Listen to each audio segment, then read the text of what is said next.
I have every intention of apologising to the McCanns for my involvement in the story. I know that's not your question, but that is my intention. I did feel very bad that my involvement in the story, my involvement had made Mrs. McCann feel the way that it had. So that's the first thing.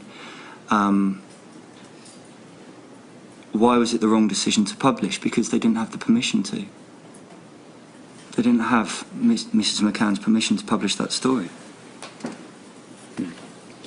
Can we unpick that a bit too? You read this diary. I did. Some of it is factual. What do you mean? Some of it is factual. She's describing events that have happened. Yes.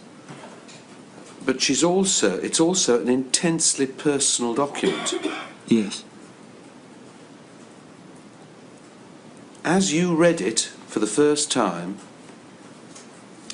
did you think you had any business writing a word of it without making sure that this truly was what they wanted? Seeking their permission, seeking the McCann's permission, wasn't in my sphere of responsibility. You see, it's all very well having a conversation with somebody, like saying, is it all right? But a lot depends upon the tenor and what's actually happening, what's being done. And one can visualise somebody saying, yes, well, if you're simply going to say I kept a diary, that's fine.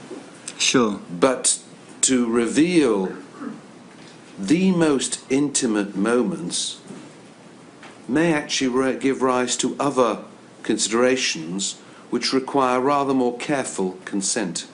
Absolutely. My understanding of the situation was that the news editor spoke to the McCann's press secretary on a daily basis. So, in terms of getting the McCann's consent or having those conversations, that really was a job for the news editor. I didn't have the McCann's mobile number. I didn't have the McCann's press secretary's mobile number. The first time I spoke to the McCann's press secretary was about 3 weeks ago, when I heard how the story had made Mrs. McCann feel, and I phoned him to tell him my intention to apologise. And that's not just for this inquiry, that's because I'm genuinely sorry.